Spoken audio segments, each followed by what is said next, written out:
नमस्कार दोस्तों। रेट के लिए साइंस की टेस्ट सीरीज चल रही थी जिसका अगला वीडियो है। देखिए आज की वीडियो का पहला प्रश्न, जीन का आकार होता है। तो जीन का आकार कैसा होता है? सर्पाकार होता है। जीन का आकार सर्पाकार होता है। हड्डियों तथा दांतों का मुख्य घटक कौन सा है? तो कैल्शियम होता है।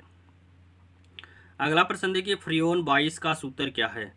तो फ्रियोन 22 का सूत्र होता है CHClF3। CHClF3 है वो फ्रियोन 22 का सूत्र होता है। फ्रियोन 12 का अणुसूत्र क्या होता है? तो CF2Cl2 होता है। CF2Cl2 ये फ्रियोन 12 का सूत्र होता है। टेरिलीन बहुलक की एकलक इकाई है। टेरिलीन बहुलक की एकलक इकाई क्या है? तो टेरेफथेलिक अम्ल और एथिलीन ग्लाइकोल से टेरिलीन का निर्माण होता है। किससे होता है? टेरेफथेलिक अम्ल और एथिलीन ग्लाइकोल के बहुलीकरण से टेरिलीन का निर्माण होता है। अगले प्रश्न की बात करें कि मेथेन, एथीन, एथाइन अणुओं की आकृतियां किस प्रकार की होती है? तो मेथेन की आकृति चतुष्फल की होती है, एथीन की आकृति समतलीय होती है और एथाइन की आकृति रेखिक होती है। तो ऑप्शन ए यहाँ पर करेक्ट आंसर हो जाएगा। अगले प्रश्न की बात करें कि सप्तऋषि तारामंडल की आकृति दिखाई देती है। तो भालू के समान दिखाई देती है। पृथ्वी की केंद्रीय परत को किस नाम से जाना जाता है? तो देखिए, पृथ्वी की सबसे बाहरी परत है सियाल, मध्य परत है सीमा और सबसे अंदर की परत है वो नीफे के नाम से जानी जाती है, जिसका निर्माण निकल और आयरन से होता है।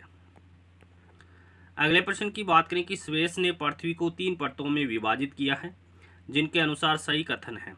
तो पृथ्वी की सबसे भारी परत को क्या कहते हैं? सियाल कहते हैं। उसका निर्माण सिलिका और एल्यूमिनियम से हुआ है। सियाल का निर्माण किससे हुआ है? सिलिका और एल्यूमिनियम से हुआ है। पृथ्वी की दूसरी व मध्य परत का नाम सीमा है, जिसका निर्माण सिलिका और मैग्नीशियम से हुआ है। सभी कथन यहाँ पर राइट है, 3 ही ऑप्शन यहाँ पर ऐड हो पाए हैं। अगला प्रश्न देखिए, उन रासायनिक अभिक्रियाओं को क्या कहते हैं जिनमें उत्पाद के साथ साथ ऊष्मा भी उत्पन्न होती है? तो उनको ऊष्माक्षेपी अभिक्रियाएं कहते हैं। ऊष्माक्षेपी अभिक्रिया में देखिए CH4 मेथेन प्लस 2O2 मिलकर के CO2 प्लस 2H2O प्लस ऊष्मा उत्पादन होता है। ऐसी अभिक्रियाएं ऊष्माक्षेपी अभिक्रियाएं कहलाती हैं। ऊष्माशोषी अभिक्रिया किसको कहते हैं? जिन अभिक्रियाओं में ऊष्मा का अवशोषण होता है उन्हें ऊष्माशोषी अभिक्रिया कहते हैं। कोक की भाप के साथ अभिक्रिया किस प्रकार की अभिक्रिया है? ऊष्माशोषी अभिक्रिया है। देखिए, कार्बन प्लस H2O को जब ऊष्मा देते हैं तो ऊष्मा का अवशोषण करके carbon monoxide plus H2 gas निकलती है। CO प्लस H2 का निर्माण होता है और CO प्लस H2 को जल गैस या वाटर गैस के नाम से जाना जाता है। फिर देखिए, संयोजन अभिक्रिया किसको कहेंगे?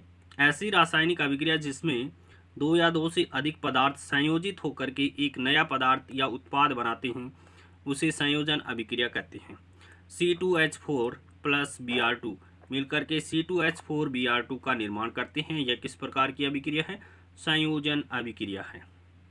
फिर देखिए, विस्थापन अभिक्रिया वह रासायनिक अभिक्रिया जिसमें अधिक क्रियाशील तत्व कम क्रियाशील तत्व को उसके यौगिक से विस्थापित कर देता है, उसे विस्थापन अभिक्रिया कहते हैं। एग्जाम्पल की बात करें तो जिंक की अभिक्रिया फेरस सल्फेट के साथ करवाते हैं तो ZnSO4 प्लस Fe धातु निष्कासित होती है। इस अभिक्रिया में Zn अधिक क्रियाशील तत्व है। अगले प्रश्न की बात करें कि पृथ्वी के केंद्रीय पिंड का निर्माण किन तत्वों से हुआ है? तो पृथ्वी का केंद्रीय पिंड का नाम क्या है? नीफे है। और नीफे है वो किससे मिलकर बना है? निकल और फेरस से, निकल और आयरन से मिलकर बना होता है। ऑप्शन 2 यहाँ पर करेक्ट आंसर हो जाएगा।